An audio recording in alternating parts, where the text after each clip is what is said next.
Welcome back to my series on the Annotated Bibliography assignment for English 1. I'm Professor Pecora, and in this video I'll discuss the summary paragraphs required for each source annotation in this assignment. For most of you, this information will be a review, but bear with me because you may learn something new. To summarize simply means to briefly restate the main points of something. For you in this assignment, it means introducing the source's purpose and then reviewing in your own words the key ideas of the source. Conclude the summary by discussing the final results or final argument that the author draws at the end of their article.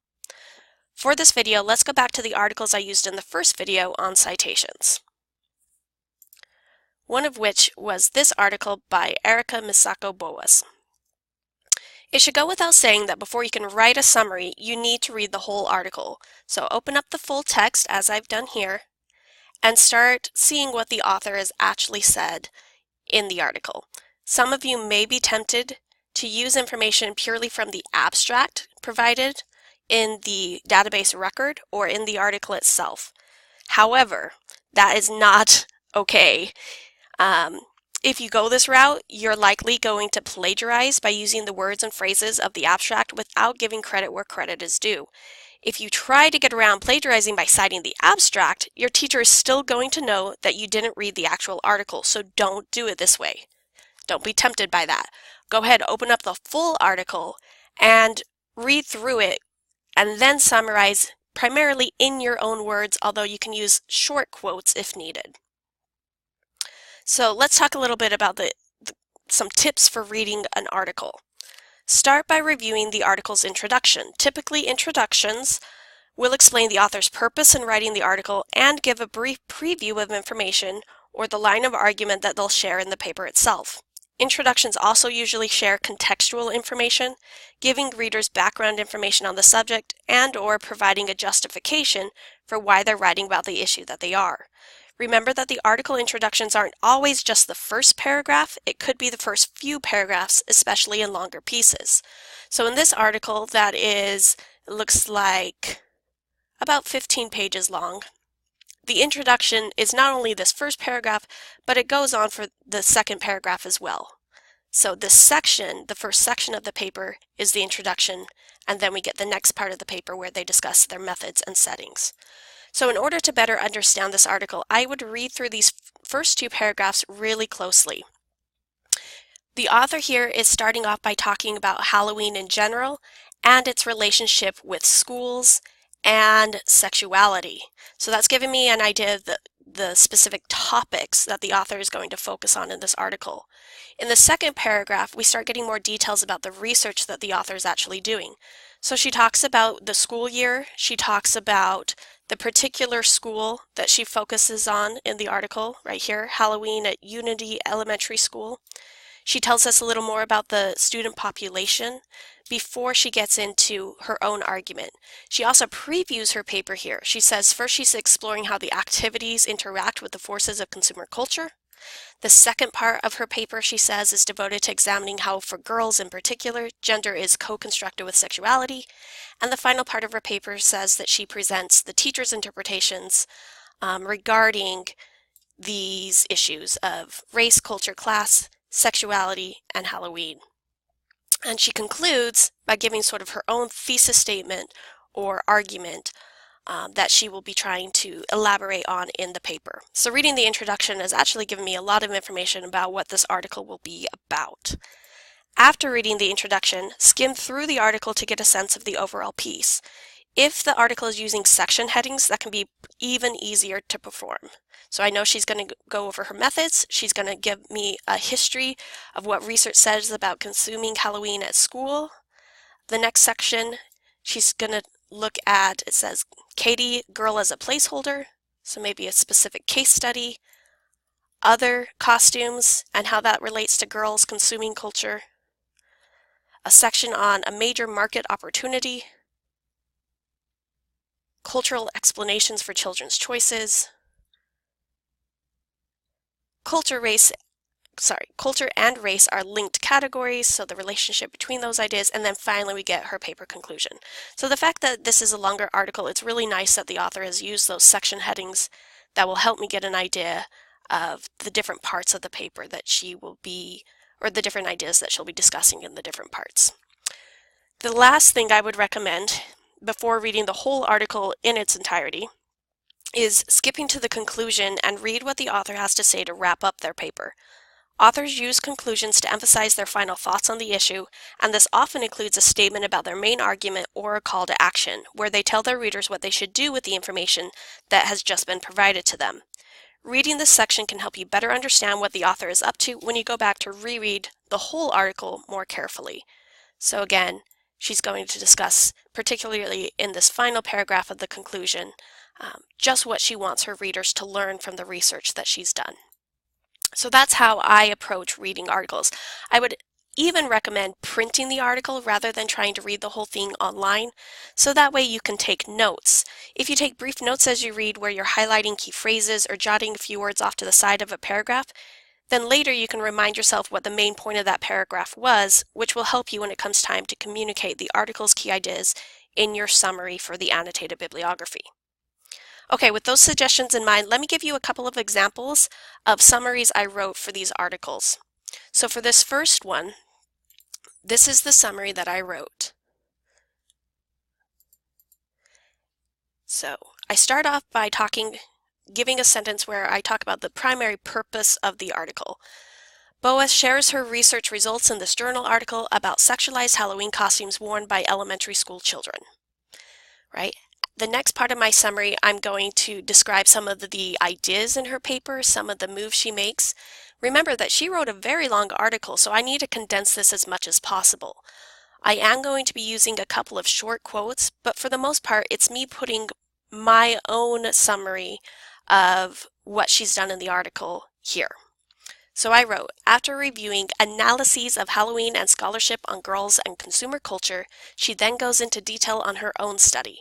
Her research focused on what she observed during just one elementary school Halloween party. The school is in the San Francisco Bay Area with a high Latino immigrant student population. She explains, quote, this paper focuses specifically on the ways in which elementary schools express forces of a consumer market that capitalizes on the sexualization of children on Halloween, as well as the ways in which teachers make sense of these forces when they are written on the bodies of their Latino elementary school students. She concludes, right, so now I'm getting to the last part of my summary by talking about her conclusion. She concludes that when it comes to Halloween costumes, the forces of consumerism in the U.S. are targeting children and capitalizing on their gender, sexuality, and race to do so. She adds that the public schools themselves are supporting this by encouraging students to feel excited about dressing up and putting on makeup, and then to parade around in their costumes. So that's my summary. A note about when I'm using these quotes. I'm using the quotation marks to signal that I'm using the specific words from her article, and then in parentheses I'm providing the page number where I got that quote. If you were just quoting, say, an online article, let me give that example of our National Geographic from the first video. If I was using a quote from Brian Hanwork's article, I wouldn't include page numbers because as an online article, there aren't any page numbers. But when I'm looking at an article that I found in a library database, if it's a PDF like this with the original page numbers, then I would absolutely include them in my in-text citations. In-text citations should also include the author's name, but because with my summary I provided the author's name here, and because this entire paragraph is focused on talking about what is said in this article by Boas, I don't actually need to include her name. If you're in any doubt though, you can go ahead and include that too. Or here where I said she explains, right, I could put Boas explains. So in this case, I have my signal phrase where I mention the author's name, and then I have the page number in parentheses after the quote. In this case, because I didn't have a signal phrase with the author's name, I can include it here in the parenthetical citation along with the page number. If you have any questions about in-text citations, remember that Purdue OWL is a good resource when it comes to MLA. So just go ahead and again type in Purdue OWL MLA into an internet search, and when you open up the guide, look at the menu, and if you need more information on the basics of in-text citations, I recommend reading through what they put together here. Alright, so getting back to our summaries then, let me give you another example. So this is my summary of the article by Leslie Ballantyne titled When Halloween Mischief Turned to Mayhem. Summarizing this article was actually much easier because it's only 2 pages long, but still I want to be careful that I'm putting it into my own words, describing the moves she makes. I'm going to start off by once again declaring her purpose in writing this article, then discussing some of the key ideas throughout the middle of the article, and then emphasizing what she says in her conclusion. So this was the summary that I wrote. Leslie Bannatyne discusses the history of Halloween traditions in the U.S. from the holiday's immigration from Celtic cultures to the modern day. So that's my overall declaration of her purpose in writing this article. My next couple of sentences are going to review some of the moves she makes in the body of her paper. She focuses on a shift in attitudes and activities that occurred in the mid-1900s when a movement to make Halloween safer took hold in America. After explaining some of the violence, like attacks on people and destruction of personal property, that children committed on Halloweens in the 1880s and 1890s, she argues that, quote, when early 20th century Americans moved into crowded urban centers full of big city problems like poverty, segregation, and unemployment, pranking took on a new edge. And again, right, I have my citation to show what page number that quote came from. If it wasn't clear for readers that I'm quoting from Bannatyne's article, I could throw in her name here in the parenthetical. But notice that I say she argues, so that's my signal phrase. So I could put Bannatyne argues and thereby include the author's name in a signal phrase, so I don't need to repeat it in my parenthetical here. I conclude my summary by saying, as the violence grew, more and more adults began discussing the problem. Some tried to move Halloween festivities indoors with private parties, and others even worked through the U.S. government to try to reframe the holiday.